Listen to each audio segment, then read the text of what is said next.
Sir இன்னைக்கு வந்து market fall ஆயிருக்கு, எல்லாரும் அதுதான் பேசிட்டு இருக்கோம். அதுல நம்ம குறிப்பா பார்க்கும்போது ஃபார்மா ஸ்டாக்ஸ் எல்லாம் வந்து பெரிய லெவல்ல ஃபால் ஆகல, ஒரு மாதிரி ஸ்டெடியா தான் இருக்கு. சோ இதுக்கு என்ன காரணம்? ஃபார்மா செக்டர் இன்னுமே எப்படி பெர்ஃபார்ம் பண்ண போகுது sir? Before getting into the pharma first market fall எதனாலங்கிறது நம்ம பார்க்கணும். இது வந்து 3 விஷயம்னால மார்க்கெட் ஃபால் ஆயிருக்கு லாஸ்ட் 2 டேஸா. ஒன்னு வந்து இந்த யூஎஸ் ஜாபோட டேட்டா வந்து ஃபேவரபிளா வராதனால மார்க்கெட் வந்து கொஞ்சம் கரெக்ஷன் ஆயிருக்கு. அண்ட் ஜியோ பொலிட்டிக்கல் டென்ஷன் கொஞ்சம் கிரியேட் ஆயிருக்கு, அந்த வார் கிரியேட் ஆகிற மாதிரி இருக்கு.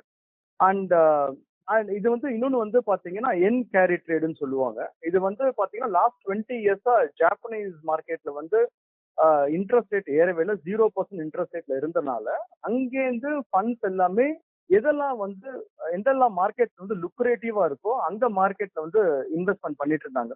ஜாப்பனீஸ் கம்பெனிஸா இருக்கட்டும், இன்வெஸ்டர்ஸா இருக்கட்டும், இவங்கெல்லாம் இப்போ வந்து சடனா வந்து இந்த 0.25% ரீசெண்டா வந்து பேங்க் ஆஃப் ஜப்பான் ஏற்றிருக்காங்க. இந்த பேங்க் ஆஃப் ஜப்பான் இந்த இன்ட்ரெஸ்ட் ரேட் வந்து 0.25% ஏற்றினால என்ன ஆச்சுன்னா, now Japan currency have gain the momentum against US dollar.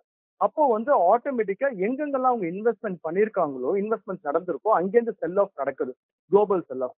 So இதுதான் வந்து மெயின் ரீசனா வந்து இந்த லாஸ்ட் 2 டேஸா மார்க்கெட் விழுந்ததுக்கான காரணம்.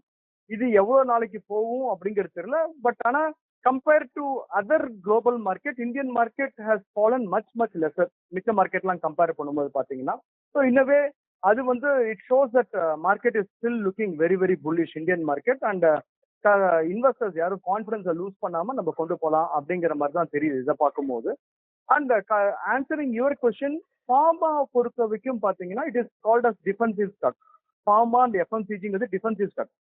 டிஃபென்சிவ் ஸ்டாக்ஸ்ங்கிறது என்னன்னா, என்ன ஆனாலும் சரி, எனக்கு எக்கனாமிக் ஆக்டிவிட்டிஸ் எப்படி இருந்தாலும் it will have very less correlation.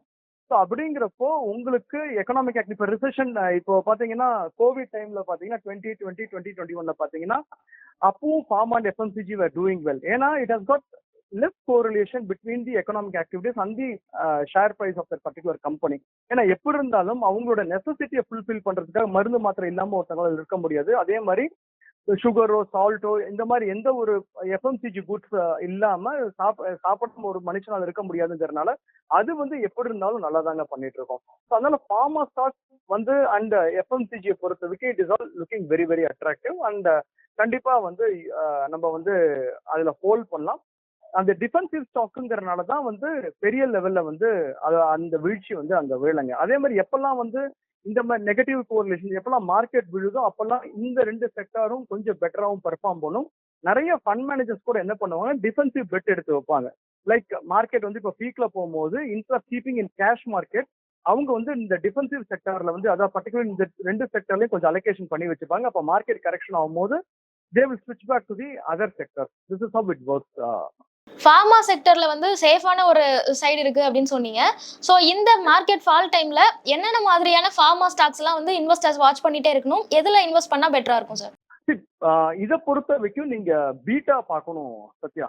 So beta வந்து உங்களுக்கு வந்து கிரேட்டர் தேன் 1 இருக்கிற பட்சத்துல, அந்த ஸ்டாக்கோட பீட்டா வேல்யூ வந்து கிரேட்டர் தேன் 1 இருக்கிற பட்சத்துல அந்த பர்டிகுலர் ஸ்டாக் மார்க்கெட்டை விட ஹைலி வாலடைலா இருக்கும். அதாவது மார்க்கெட் வந்து 2% விழுந்ததுன்னா இந்த ஸ்டாக் வந்து 4% விழும்.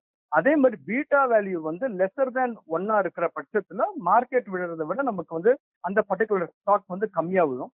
அண்ட் இந்தியாவை பொறுத்த வரைக்கும் நீங்க எந்தெந்த ஸ்டாக் ஸ்பெசிபிக்கா சொல்லணும்னா சன்ஃபார்மா, டிவிஸ் லெபார்டரிஸ், சிப்லா, லூபின், அரபிந்தோ, நாட்கோ ஃபார்மா, இந்த மாதிரியான ஸ்டாக்ஸ் நம்ம கண்டிப்பா பார்க்கலாம். சோ ஷார்ட் டேர்ம்ல இன்வெஸ்ட் பண்ணணும்னு நினைக்கிறவங்க ஃபார்மா செக்டர்ல இன்வெஸ்ட் பண்ணிட்டு ஒரு ஷார்ட் டேர்ம்ல அவங்க எக்ஸிட் ஆக முடியுமா சார்?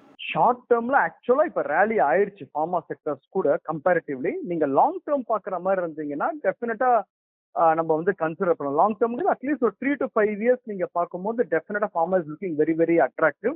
நீங்க கொஞ்சம் கூட லாங் டேர்ம் இங்க ஒரு 5-6 இயர்ஸ் பாக்குறேன் இன்னும் பெட்டரா இருக்கும். ஏன் அப்படி சொல்றேன்னா, உங்களுக்கு இன்னைக்கு ஃபார்மா செக்டரோட டோட்டல் மார்க்கெட் சைஸ் பாத்தீங்கன்னா it's around $30 billion.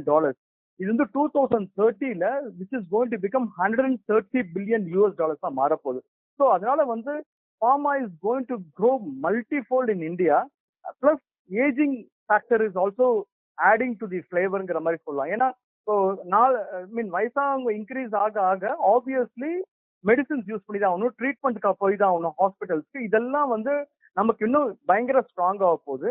And pharma as a whole compared with other கண்ட்ரியை பார்க்கும்போது India is looking very very attractive. Because இந்தியால வந்து இப்போ இனோவேஷன்ஸ்க்கும் நம்ம வந்து நிறைய வந்து அதுக்கு உண்டான ஃபோக்கஸ் கொடுத்துட்டு இருக்காங்க கவர்மெண்ட். அண்ட் செகண்ட் திங் வந்து காஸ்ட் எஃபெக்டிவா இருக்கு. இந்த ஜென்ரிக் மெடிசன்லாம் வந்து பயங்கர காஸ்ட் எஃபெக்டிவா இருக்கு அண்ட் எஃபிஷியன்ட் ப்ரொடியூசராகவும் இந்தியா இருக்கிறதுனால pharma stocks are looking attractive. I'm talking about 2-3 monthsக்கு நம்ம பண்ணலாமா கேட்டீங்கன்னா that's very challenging question to answer. அது யாராலையுமே சொல்ல முடியாது. இதே இது வந்து நீங்க 3 to 5 years ஹொரைசான்ல நீங்க பாக்குறீங்க அப்படின்னா டெஃபினட்டா வந்து this is area, this is sector which you can definitely invest and take some good returns out of it. நீங்க டிஃபென்சிவ் செக்டார்ஸ்னு சொல்லும்போது எஃப்எம்சிஜியும் சொல்றீங்க, ஃபார்மாவும் சொல்றீங்க. ஸோ இந்த ரெண்டுத்துல கம்பேர் பண்ணும்போது எது பெட்டரா இருக்கும் சார்? இது வந்து கொஞ்சம் டஃப்பான கொஸ்டின் தான். ஏன்னா ரெண்டுமே ரெண்டு டிஃப்ரெண்ட் வெர்டிக்கல், ரெண்டுமே மனுஷனுக்கு வந்து தேவையான ஒரு ப்ராடக்ட். ஃபார்மா அப்படிங்கிறது வந்து நீங்க pharma, health care and diagnostic எல்லாமே சேர்ந்து வந்துடும். எஃப்எம்சிஜிலையும் அதே மாதிரி நிறைய அதுக்குள்ள வந்து மல்டிபிள் செக்டர்ஸ் இருக்கும். பட் ஆனா this is a very very tough question. என்ன கேட்டீங்கன்னா ரெண்டுமே பிரிச்சு கொடுக்கறது பெட்டர். இந்த மாதிரி உங்களுக்கு வந்து ஜியோ பொலிட்டிக்கல் டென்ஷன் ஆர் மார்க்கெட்டுக்கு ஃபேவரபிளா இல்லாத கண்டிஷன்ஸ் வரும்போது இந்த ரெண்டு செக்டருமே அவுட் பெர்ஃபார்ம் பண்ணும். உங்களோட போர்ட்போலியோ பேலன்ஸ் பண்றதுக்கு ரெண்டுத்துலயுமே பிரிச்சு கொடுக்கறது பெட்டரா இருக்கும் சத்யா. மேலும் ஈடி தமிழ் சேனல்ல வரப்போகும் பிசினஸ் மற்றும் அது ரிலேட்டடான வீடியோவை பார்க்க உடனே கீழே இருக்க சப்ஸ்கிரைப் பட்டனை கிளிக் பண்ணுங்க.